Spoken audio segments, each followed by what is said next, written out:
Can you hear me? Now you can.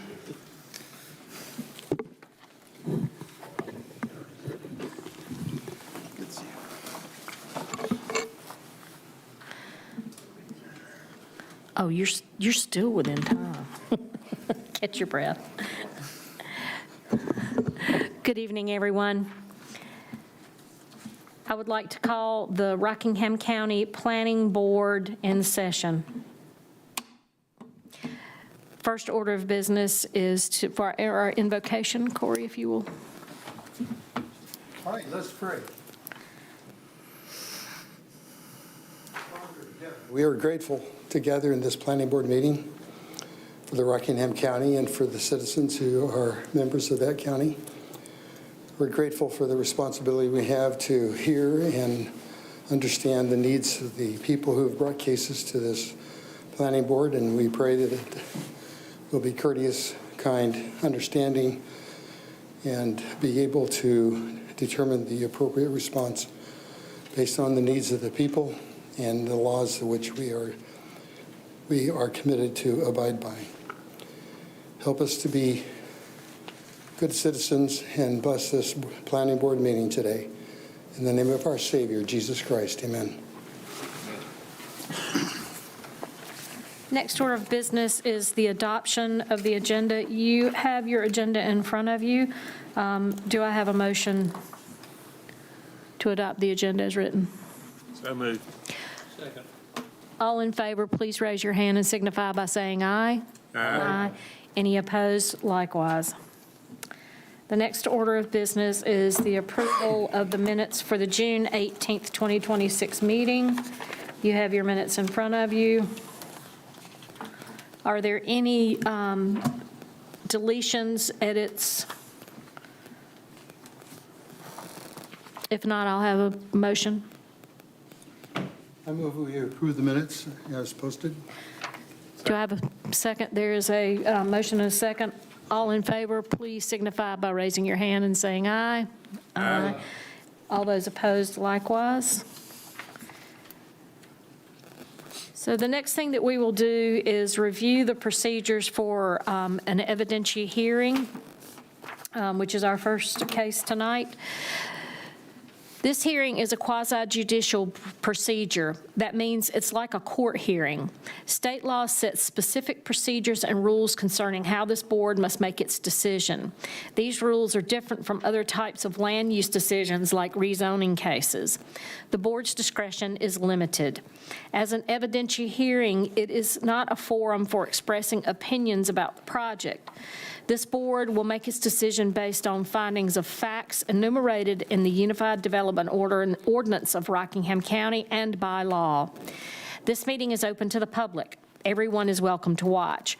Parties with standing have rights to fully participate. Parties may present evidence, call witnesses, and make legal arguments. Parties are limited to the applicant, the local government, and individuals who can show that they will suffer special damages. To those citizens who wish to offer testimony tonight, we request that you be concise and limit your testimony to facts that are competent, relevant, and substantial to this case. Unsupported opinions or speculations will not be considered. Your testimony will be limited to 3 minutes unless you are asked questions. You should address the board and not the audience.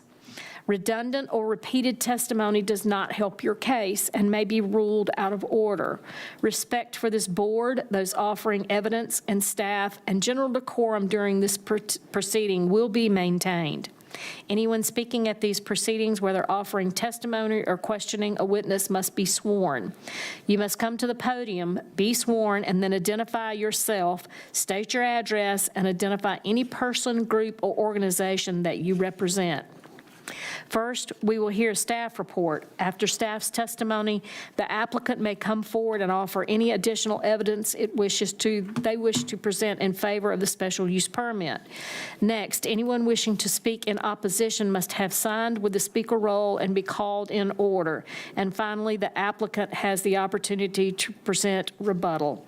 The decision, all special use decisions by this board are final.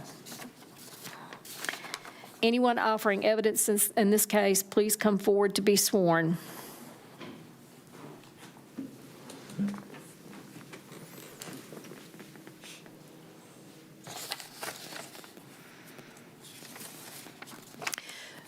Is there enough? There's Bibles. Okay, please place your left hand on the Bible and raise your right hand and respond to the following. Do you solemnly swear that evidence you are about to present is true to the best of your knowledge and belief? Thank you. First, we need to confirm that no board member has any undisclosed conflict or ex parte communications on this matter. Having none.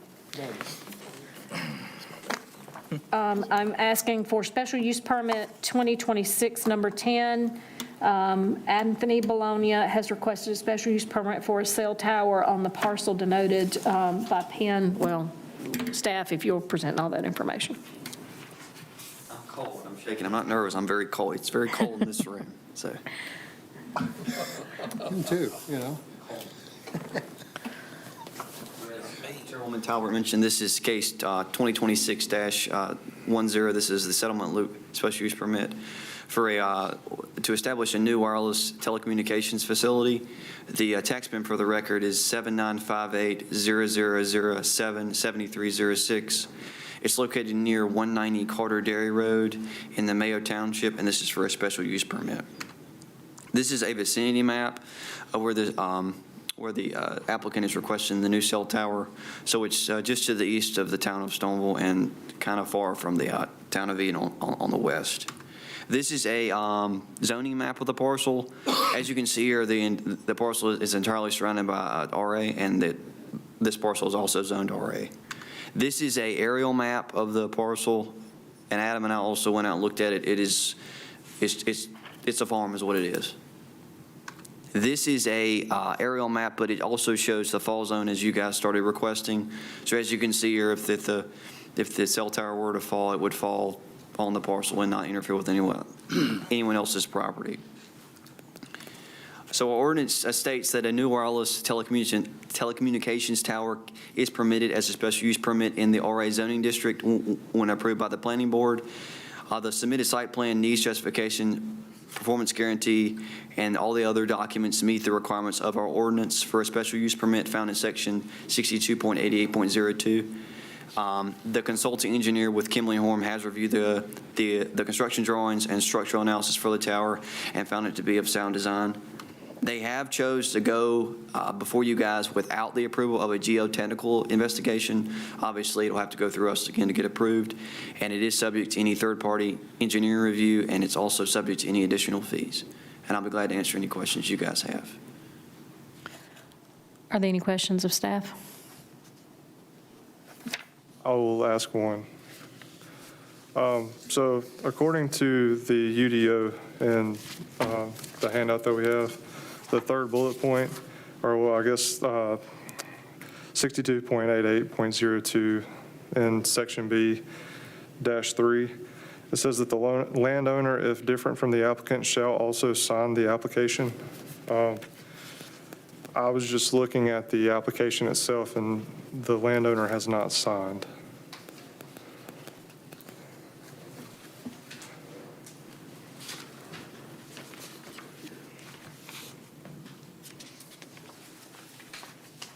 Adam, do you want to answer that one?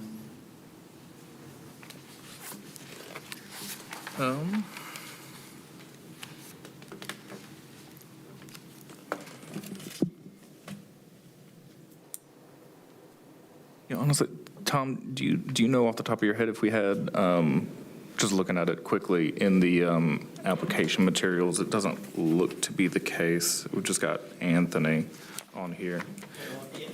But What I can do, excuse me, I'm sorry. I'm Tom Johnson. I'm the attorney for the applicant.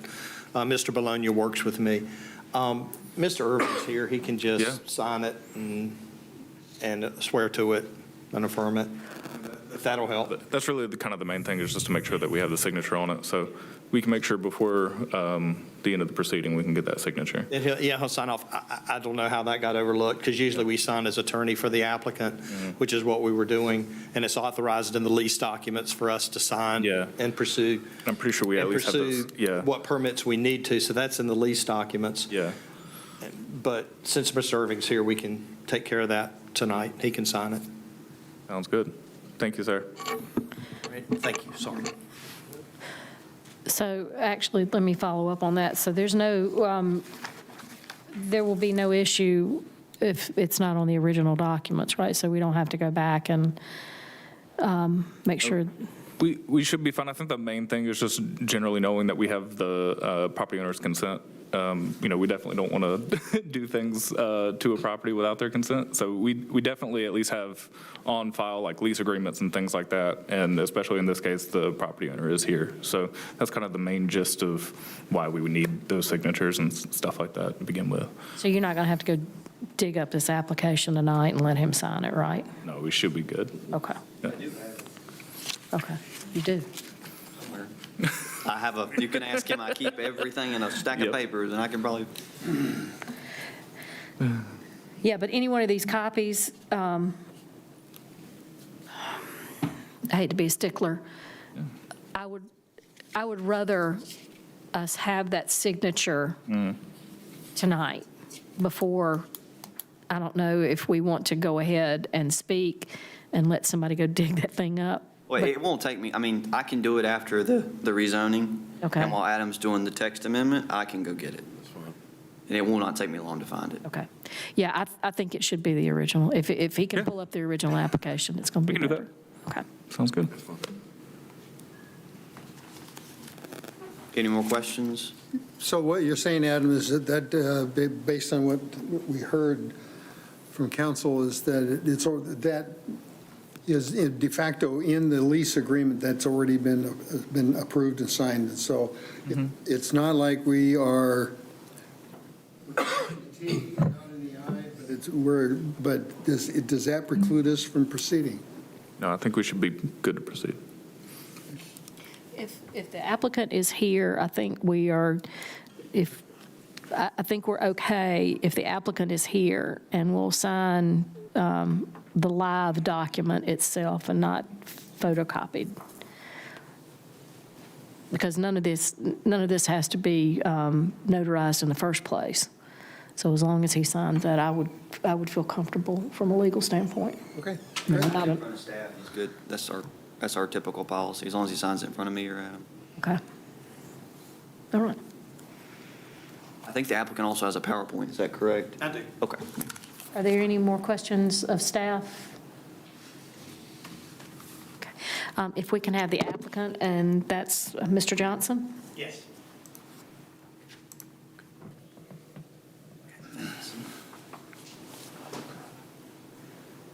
And I'm sorry about that oversight, but we'll get it right. And like I say, Mr. Irving is here, and we'll get him to sign off. And it's, Adam, it's true what he's saying. It's just you need, the purpose of the signature is to make sure the landowner knows what's being done on his property. I mean, that's really it and what it's there for.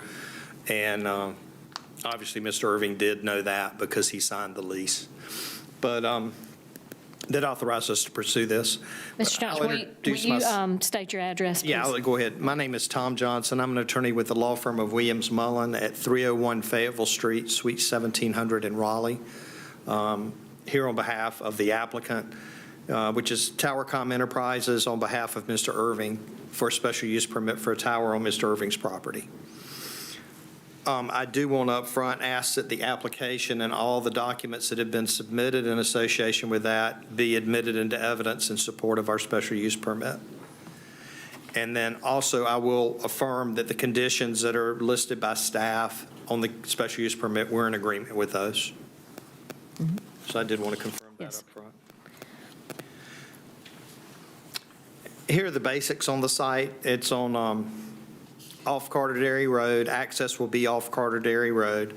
The property zoned RA, as was explained earlier. The tower will be 195 feet to the top of the steel, 199 feet total with a 4-foot lightning rod on top of the tower. This tower will have a light on the top. Normally, at a 200-foot tower, a tower would not have to be lighted, but this is in close proximity to the airport, and so would require that there be a beacon on it for that reason. The anchor tenant here will be Verizon Wireless, and there will be space for 3 additional carriers, and we did submit a waiver request on this, which I can address in particularity. Your ordinance would have ordinarily required Verizon, and 5 others. We asked that it would be limited, so we don't have to over-design a tower, that it be limited to Verizon and 3 other carriers. In this market, there are only 3 major carriers now because everybody's consolidated. So there would be ample space for the 3, and then there would be an additional 4th space for someone else. But as you get so far down, a 195-foot tower, topography and trees and all of that are going to cause problems with the signal in any event. So that's why we asked to go with Verizon and 3 additional spots rather than the ordinance requirement of 5. Again, you saw the location, and that was provided in the staff presentation. This is the, or what we call propagation maps, basically saying why the service is needed and why Verizon needs coverage here. On the left is the current coverage. Basically, you've got on-street and in-vehicle coverage, but you don't have any in-building coverage in this area. And then if you'll look on the right, by adding this tower, you see a lot of green around the tower, and that would provide in-building coverage predominantly in this area, but also connect better with in-vehicle coverage between the existing sites. That yellow would allow for that to be continuous for the traveling public, which becomes really important, both in homes and for traveling public, just because most folks just have their wireless device they rely on, and if they need emergency assistance, they're going to pick up their wireless device, and they need it to work for them. This is a site plan. It shows here that it will be a guide tower, so there will be 3 guy wires. According to your ordinance, we need 110% of the tower height setback, and we more than meet that to all the adjoining property lines. So there's no question about that. And again, it shows here the access road will follow an existing road that comes off Carter Dairy Road, and it will be improved to the degree the fire marshal may require us to improve it to have access to the site. This is an up-close view of the compound. It'll be a 60 by 60 foot fenced compound with an 8-foot chain link fence with a foot of barbed wire on top. The chain link fence will have vinyl slats in it to help cover the equipment inside. And in addition, there will be landscaping as required under your ordinance around the compound, the 60 by 60 foot compound. Within the compound, there will be utility cabinets with the carrier's equipment, and Verizon will have a generator there only to be used in the event of a power outage, but it will be there, so they will have it in the event that occurs. This gives you an idea of the profile of the tower. It has a very small base because it is a guide tower. All guy anchors will be fenced as required by the ordinance, and there will be 3 guy anchors from the tower. And we did photo simulations, so this will give you an idea of how it looks in the environment. Again, this is view 1. It's from Carter Dairy Road, approximately 970 feet northwest of the site. Again, you can see the slim profile of the tower. These are not very big because it is, as I said, a guide tower, and it's very slim. This is view 2 from Carter Dairy Road, approximately 750 feet west of the site. This is a view from 311, about 1,800 feet southwest of the site, and it shows up a little bit through the trees above that house. It's so hard to see. Let me see, maybe I can just right here, if you can see that. This is from Highway 311, basically southeast of the site, about 980 feet. This is from Highway 311, approximately 1,300 feet east-southeast of the site.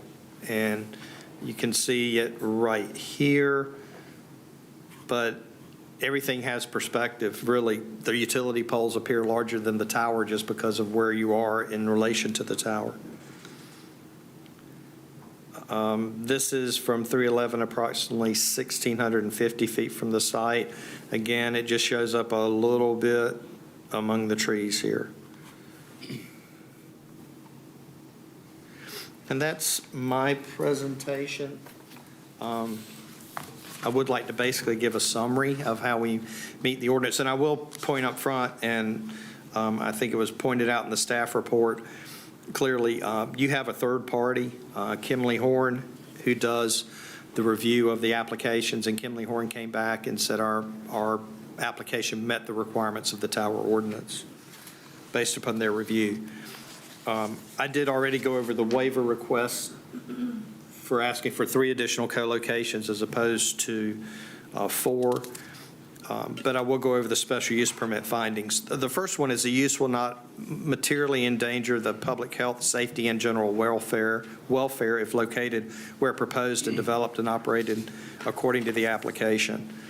And again, we meet setbacks, we meet the requirements of the ordinance, and truly, the important thing is that the public have access to good wireless service when there is an emergency, and that in and of itself is why it's so important from a health and safety perspective. And then the next finding is a use which is listed as a special use in the district where it's to be proposed to be located, which is important because North Carolina law says if it's allowed in the district, the presumption is it's in harmony with the surrounding uses. But that it complies with all required regulations and standards of the UDO, and that's been confirmed by the consultant, Kimley Horn, so we meet those requirements. The use will not substantially injure the value of adjoining or abutting property. And we had Michael Berkowitz, who's a North Carolina appraiser, look at that issue. I'm going to just have Michael come up now and just speak briefly about that, about what his findings in terms of the impact on property values. Good evening. Please state your name and address, please. Yes, ma'am. My name is Michael Berkowitz. My address is 1100 Sundance Drive, Concord, North Carolina. I was asked to perform an impact study to determine whether the proposed development would adversely impact the value of adjacent or abutting properties. This is the 5th study I've done in this county. Kind of spilled over into Caswell, but I've been searching for them. and luckily enough, as I've said before, there is an example in Rockingham County of a property adjacent to a cell tower selling, and that was in the report. It showed no diminution in value. In fact, it was on the upper tier of vacant land that was sold in the area. So that was one example. I provided numerous other examples of areas with similar levels of development, and based upon the quantitative and qualitative analyses included in the report, it's my professional opinion that the development as proposed will not substantially injure the value of adjacent or abutting properties. I'd be happy to answer any questions. Are there any questions? Thank you for your time. Thank you, Michael.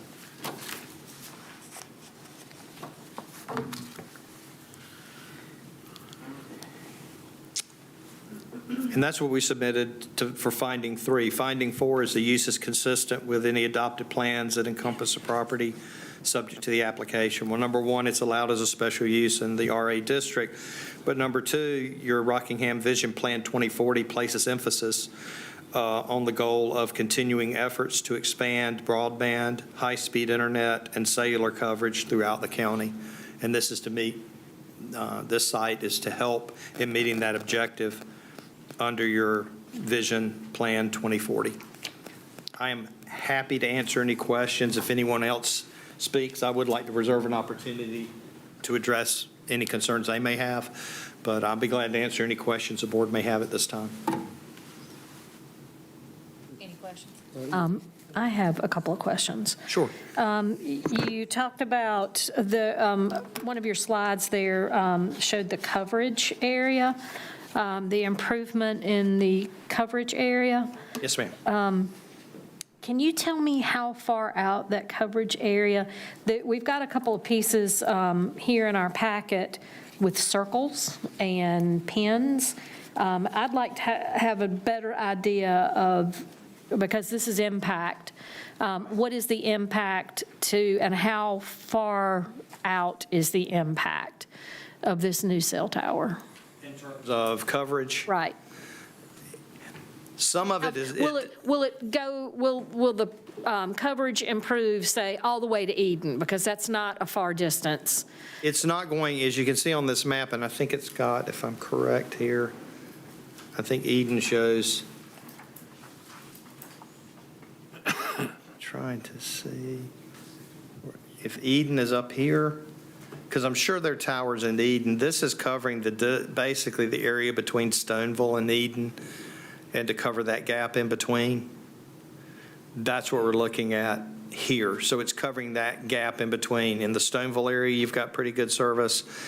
Eden, you've got good service. This is covering the gap in between as I read this map, and I think that's.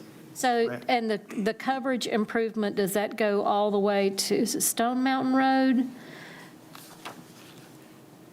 Let me pull, It's- this is not a good. Yeah. It's close. I think you're getting Okay. close to that. I was gonna pull out. So we're looking at the, and it looks like the coverage, it improves almost to Harrington Highway going into Eden. Correct.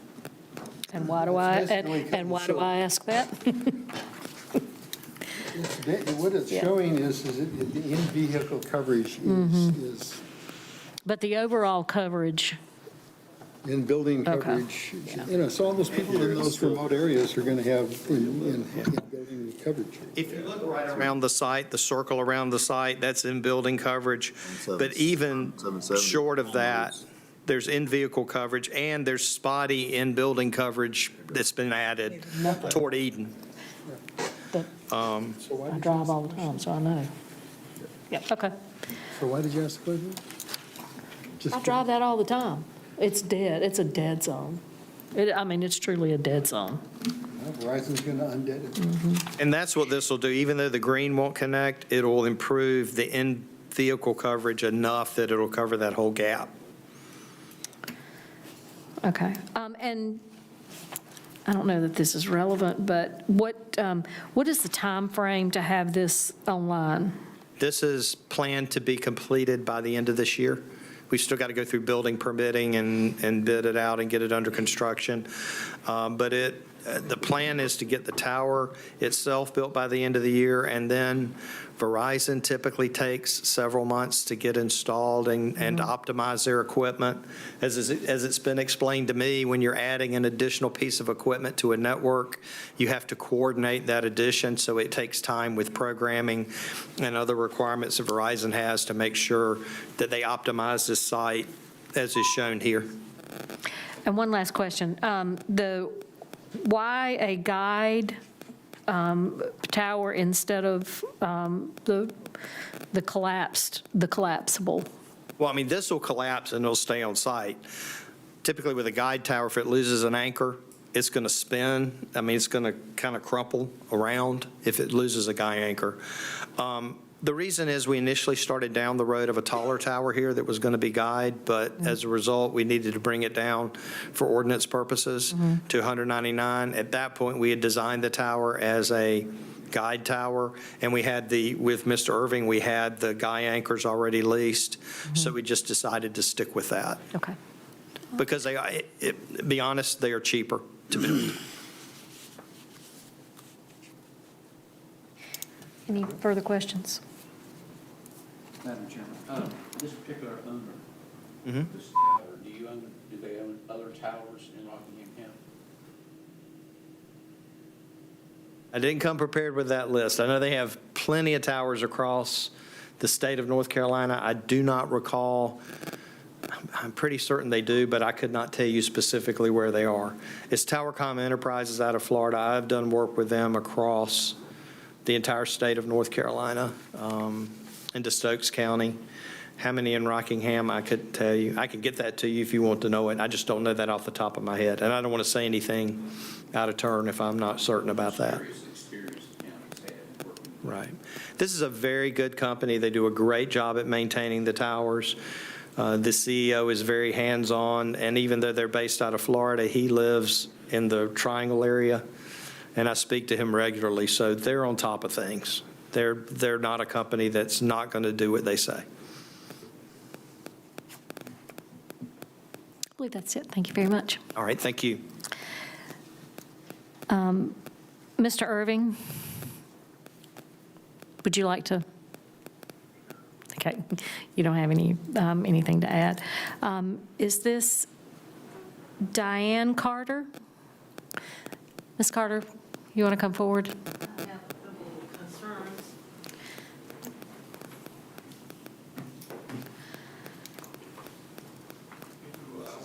Her sweared in. Oh, yeah. Yeah, if there was anybody else who was wanting to speak as well, if we could just go ahead and get y'all sweared in as well. Just do it all at once. She's the only other one. Hold on. Let me find it.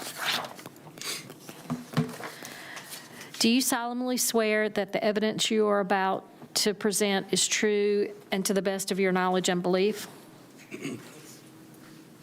Thank you.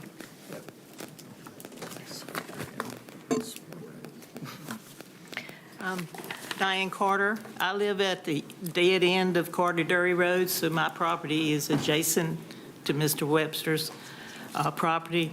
When he advised me he was signing lease agreements to get a cell tower, my first thought is great, because our cell coverage, like you said, from 135 in Eden all the way to Mayodan is Good.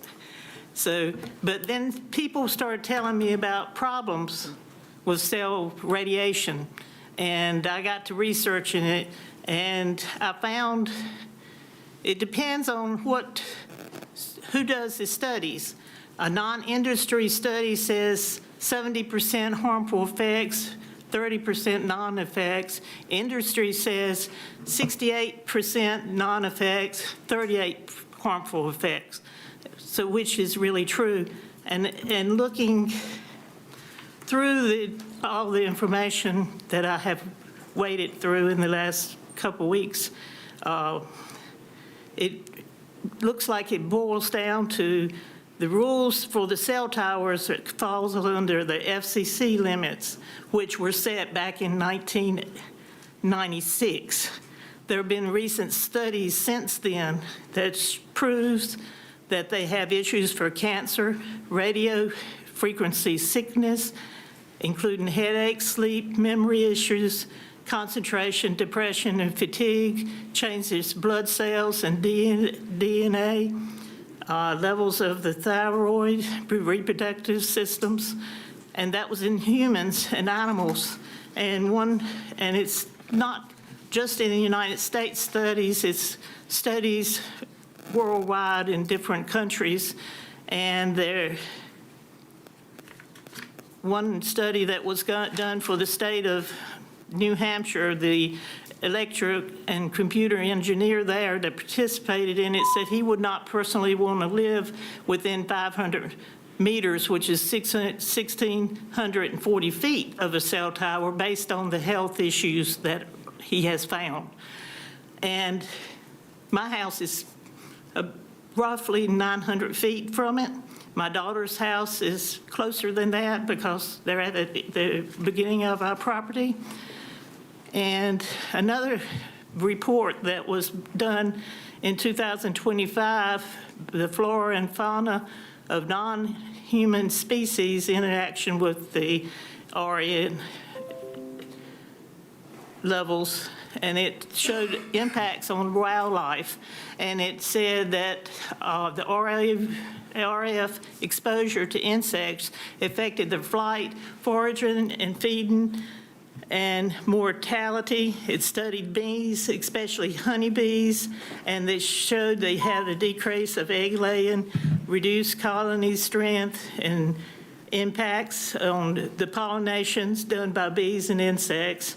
It has RF exposure to trees and plants, showed altered growth patterns and thinner of wall cells. Seeds failed to germinate and thrive.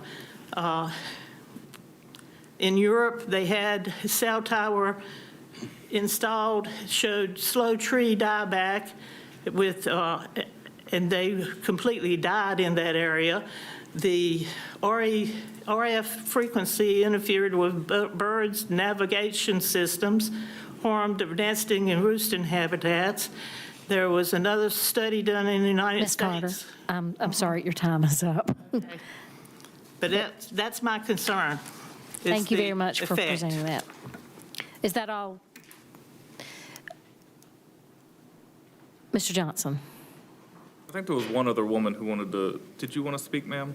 You said everybody, so she did for the next. She's on the other case. Oh, I understand. Adam. You said everybody. I got you. I'm That's, so you're sorry. okay. You're okay.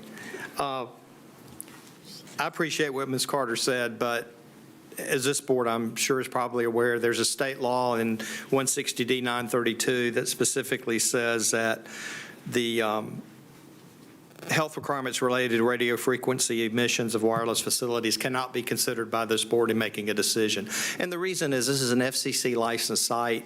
It has to operate well within the rules of RF emissions established by the FCC at the federal level. And because it operates well within that, that is not a health and safety issue this board needs to consider. And while I appreciate her concerns, you know, there are actually studies have shown your household devices, several of them like microwave ovens, emit more RF emission than the tower does. Just to give her some comfort. And your phone itself emits a whole lot more than is up on that tower. But thank you. I'll be glad to answer any other questions the board may have. Any other questions from the board? Thank you very much. Thank you. Is there any discussion? Do we need to consider especially the reduction in the requirement in our regulation for five places on the tower for their request for 4? Adam, do we need to stick with the letter of the ordinance?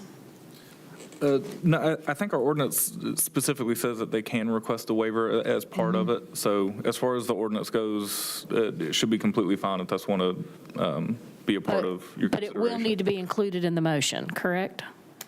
Wouldn't necessarily, it's part of the application Okay. essentially, yeah. Well, the way that the approval states it's as amended, you know, so the underlying assumption would be that if we approve it, then it would be included in the minutes. I would feel better if it's in the minutes and if it's in the motion. And I'm absolutely fine with that. If you want to vote on the waiver separately and say you're fine with it, or just include it as part of your motion, I'm absolutely fine with that. And I think that's a good idea. Yeah, I think we need to acknowledge it Yes. and vote on what we're acknowledging, so. Absolutely. Yep. I agree with that. Sounds good. Okay. Is there any further discussion?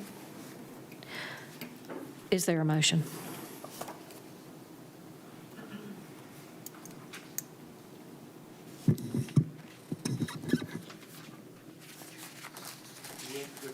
Of the signature being added to the application.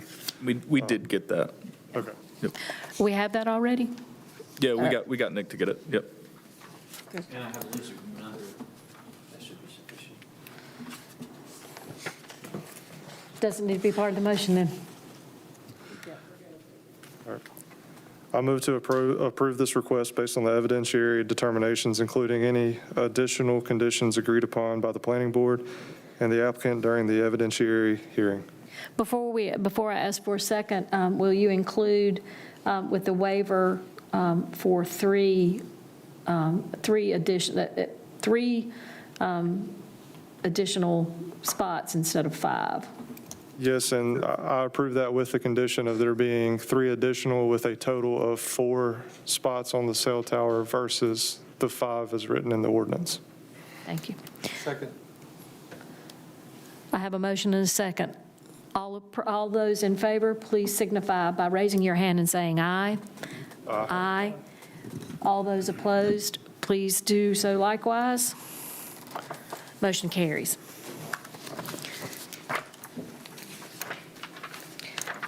And just for clarification, this is the final decision on this. So this will not go to the county commission. Thank you so much. Okay, moving right along. May we hear zoning map amendment 2026-11?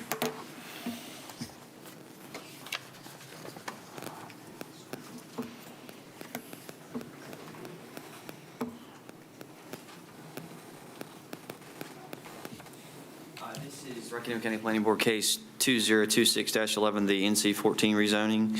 This is a request to rezone the property from neighborhood commercial conditional district to residential agricultural. The tax map for the record is 891200522702.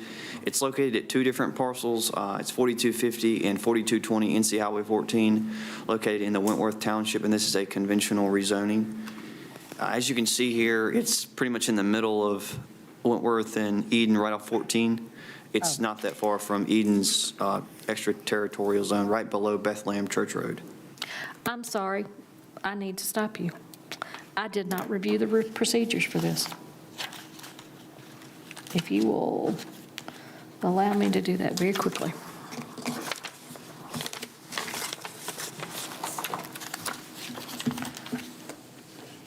Okay.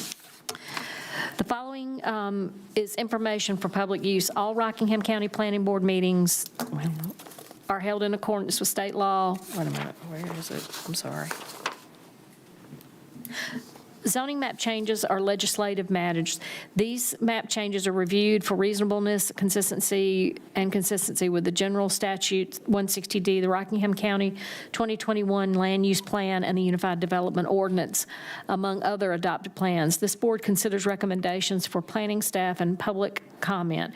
When applicable, this board reviews potential land use requests from the applicant. The planning board decisions are recommendations to the Rockingham County Board of Commissioners.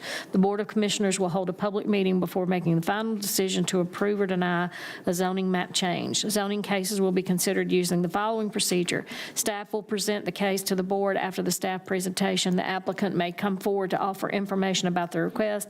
A period of public comment will then be open. Those who wish to speak must register with a sign-in sheet at the door. Comment is limited to 3 minutes per person. Before addressing the board, all speakers shall state their name and address for the record. Comments or questions must be relevant to the case and solely directed towards the planning board.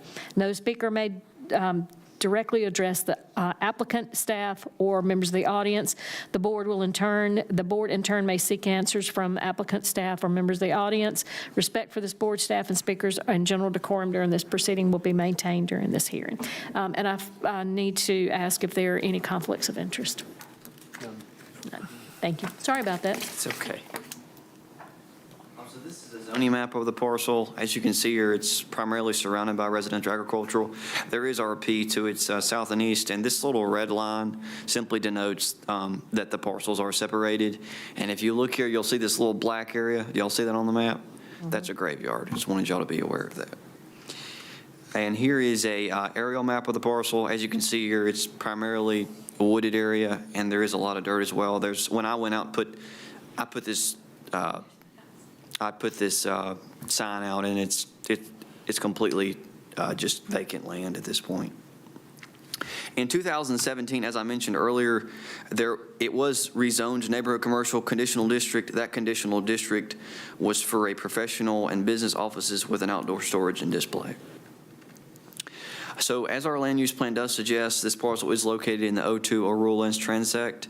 The O2 transect is generally characterized as the county's area for relatively undeveloped land, including prime agricultural and forestry lands and low-density residential land uses. Our land use plan also suggests that the area located within this land class should generally be zoned RA. However, a planned unit development or PUD zoning may be appropriate to provide for any land use types supporting ecotourism, agritourism, or any other type of developments requiring a mix of residential uses or neighborhood commercial uses. So as I mentioned, the current conditional use of the parcel is for professional and business offices. And I'll answer any questions of the board. Are there any is there any buildings on the property at this point right now? Not that I'm aware of. There may be, I think the abandoned barn is on the parcel behind it, from me going out to look at it. It's, if you're going towards Eden, if I'm going up the hill, you know where the bridge is, it'll be on the left-hand side.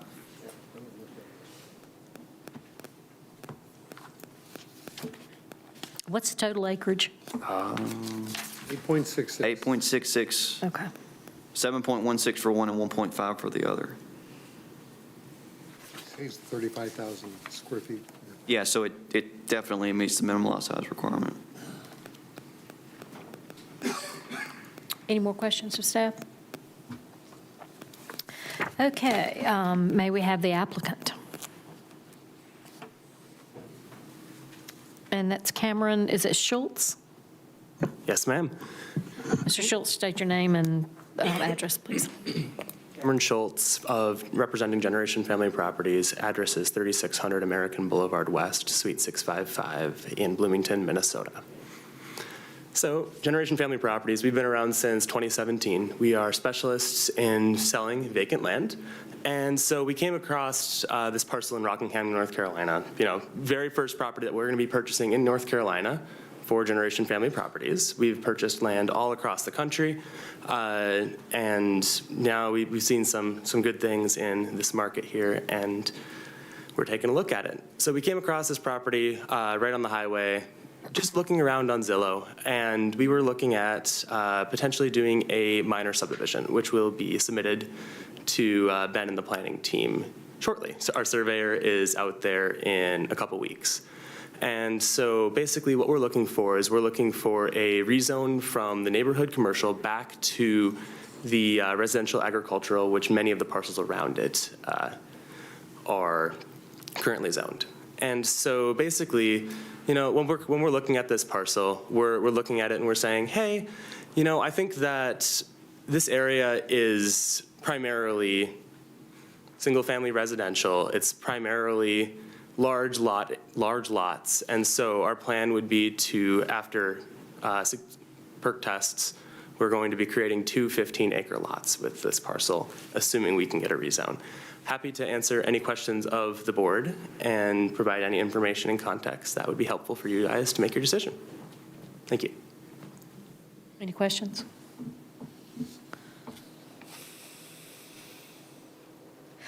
Could you tell me a little bit more about what your company and what your intent is, or what the philosophy is behind what you're trying to accomplish? Correct. Okay. So Generation Family Properties, what we do is we buy larger chunks of land. We split them up into smaller chunks for resale purposes. Our intent is to create home sites for single-family residential. No mobile home parks, none of that stuff. We like to create single-family residential lots. And while we can't really, you will be allowed to use this land for any of the rights or the uses as listed in the UDO. So you think that you're going to put 2 15-acre plots with a house on them? Yep. And we have soil tests to show us that we have 2 septic sites for 3 or 4 bedroom houses. Okay. But your organization builds subdivisions, correct? That is correct, ma'am. We just do the land. We do not build the houses ourselves. And do you, if you purchase property, do you then resell to potential developers? To developers, no. We sell most of our lots to either custom home builders or to individuals themselves. Okay. And how many you were planning to build, divided up into how many acre lots? 2. So we'll only be able to make 2 lots of 15 acres more or less each here. Parcel's 33, but plus or minus. And we believe that follows in alignment with the 33 acres combining with the parcel back behind it, which is also part of our sale. My apologies. He's also, I'm going to show you. Yeah, go for it. Yeah, good, thank you. See this big green parcel behind it? Yeah. It's also for sale. So rezoning it, the entirety of the land would be RA at that point, and then you can split it in half to 15 acres each. Is that correct? Yes, correct. My apologies. I probably should have said that Because I part. could look at their faces and know. Yeah, that- Yeah. so how do you get 15-acre lots out of 8.6? That's They can show up. magical. They say land isn't what goes anywhere, but we It's can North make it Carolina, but appear. it's not that magical. Okay, My apologies. got it. What are you going to do with the cemetery? We're going to leave the cemetery as is. So it's going to be on somebody's property? Correct. Oh. What a grave undertaking. Okay, thank you. Any more questions of Mr. Schultz? None? Thank you very much. I appreciate it, guys. Jerry Wilson? My name is Jerry Wilson. I live at 4241 NC Highway 14, Reidsville, directly across the street from this property. And we were here, my family, approximately the same, 2017, to the planning board and to the commissioners, and when they were requesting to rezone from RA to the commercial. And we opposed it at that time, and so did the planning board. But the county commissioners overrode that decision and said that rezoning this property to commercial was in keeping with the economic growth and development along the Highway 14 corridor and then the the Rockingham County, North Carolina general economic development. So we have lived there for 36 years. Our daughter and her husband and our two granddaughters live there. So this is, hopefully legacy property. And we would just like to be informed of what is going on in the future. Because when the county commissioners rezoned it, they were very vigorous in saying that that was why it was rezoned for those professional and/or the smaller service-type offices rather than retail space, of course. So is this something we're going to have to keep going through? I mean, we had to swallow that, and we did, and then the owners never did develop the property. But again, can someone here on the board tell me what is the consensus, or what is the thought process of the county commissioners and even the planning board about this corridor? Are we going to be going back and forth between commercial and RA, or what is the actual purpose of this property at this point? So that is our concern, is that, as neighbors, we're told one thing, and now we're here less than a decade later and being told another. And I do understand that the majority of this land in this county, and particularly in this area, is RA. But it was told to us that the property was being zoned commercial for those reasons. Thank you. Wait, hold on, Jerry. Does anybody have any questions? I have a question. So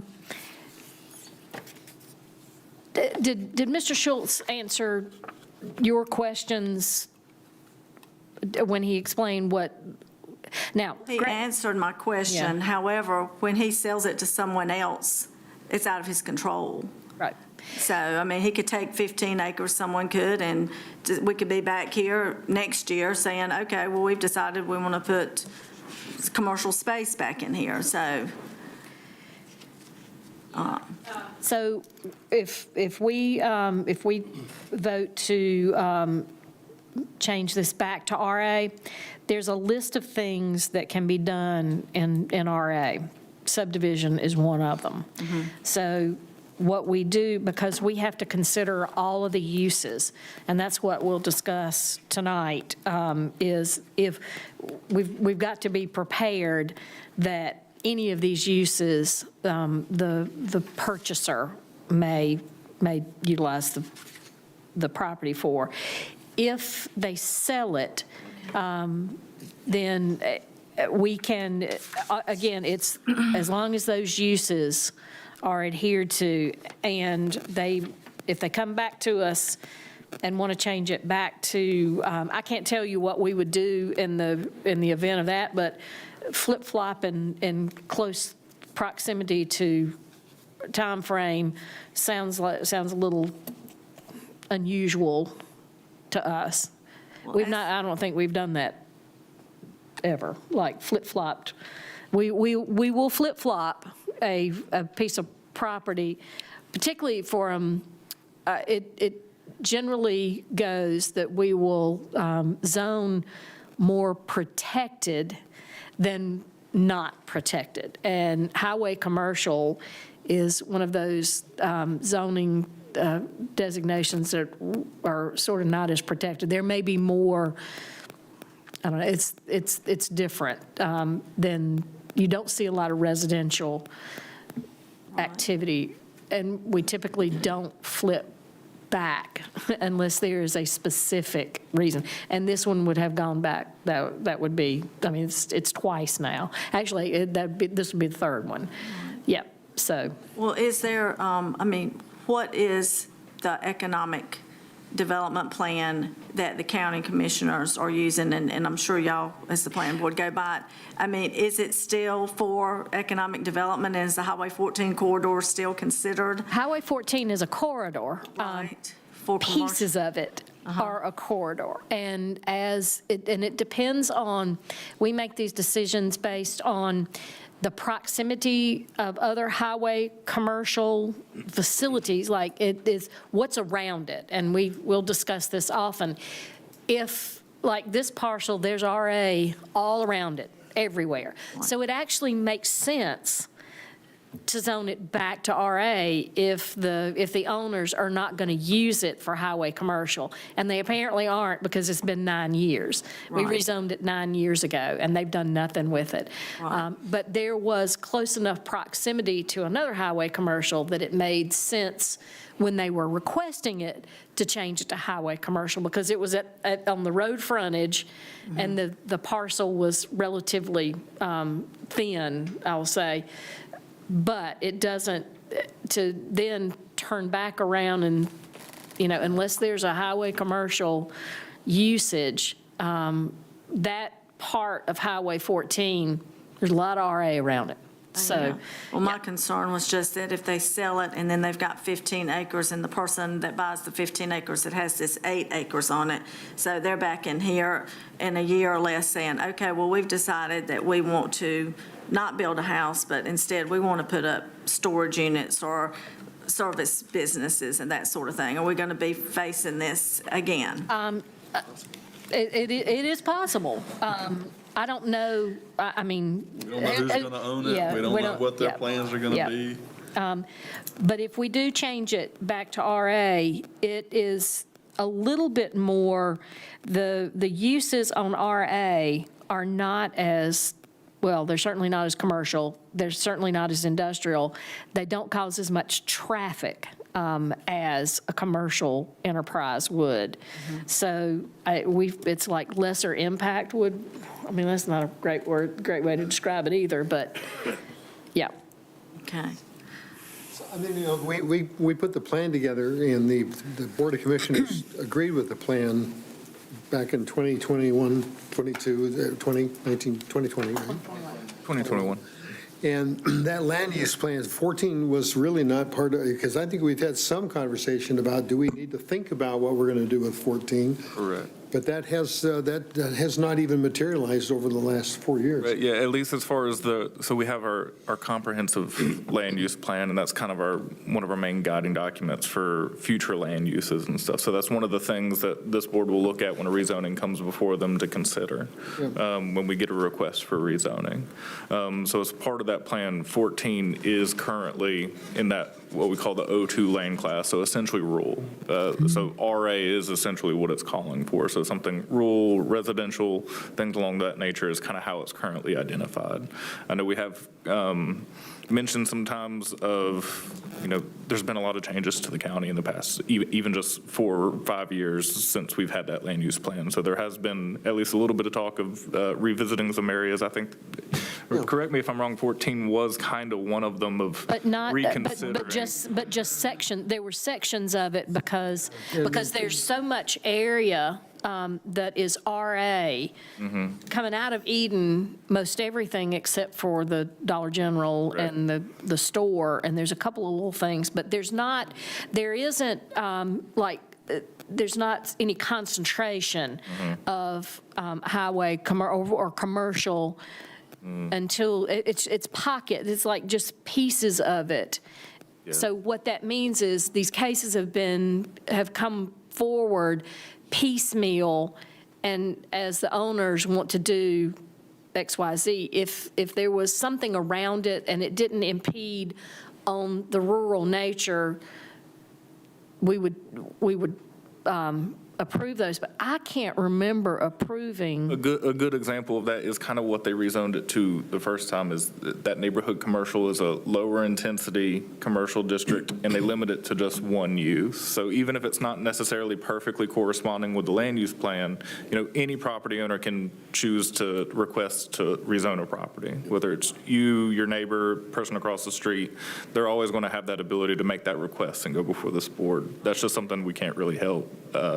You're always going to be able to at least shoot your shot before the boards to see if that's possible for you. But the other kind of component that we take outside of just does it correspond to the land use plan will also be like, is this reasonable for the area?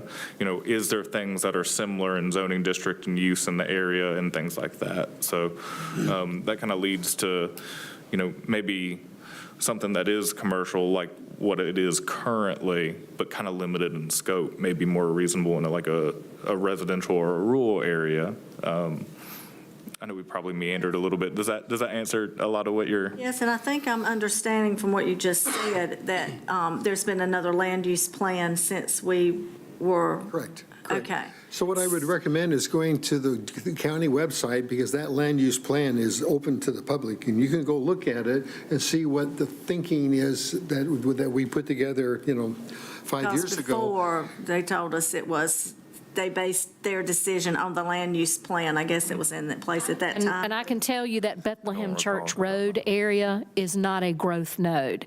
And the land use plan now talks about growth nodes, but the point of the land use plan is to keep rural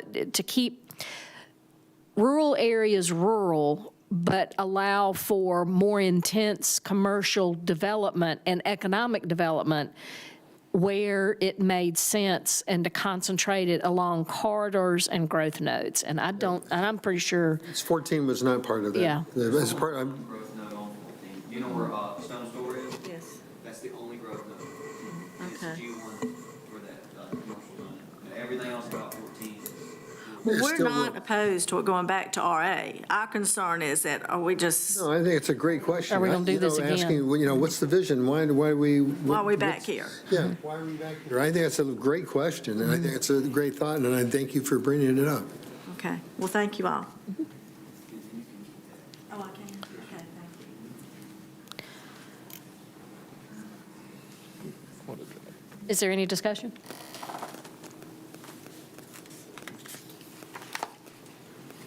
No discussion? I will say that this is a new client or a new organization coming before us with a plan that could possibly be a subdivision. So I want us, and it's out of Minnesota, not that there's anything wrong with Minnesota.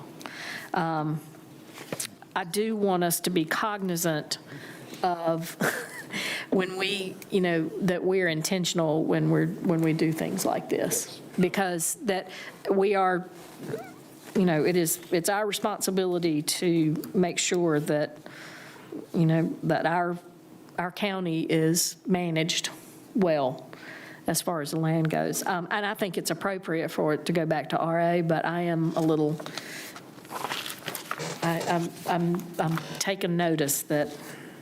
I will just add my constant reminder, just because of just a couple of the words you happen to chose, like subdivision and talking about the owner. Those are two things that we should not consider. No, it's all of these. Everything that's allowed in RA. It's all of these. Yes, that's correct. Yes. And all of these. I know that we are not to consider that, but, yeah, but. Your point is your point is, let's keep it in the back of our mind. It's not related to this case, but it's something that we need to think about. Yeah, we need to remind ourselves that every case that we listen to or that we hear, that we make decisions about, all of these uses are there. One of them happens to be a subdivision.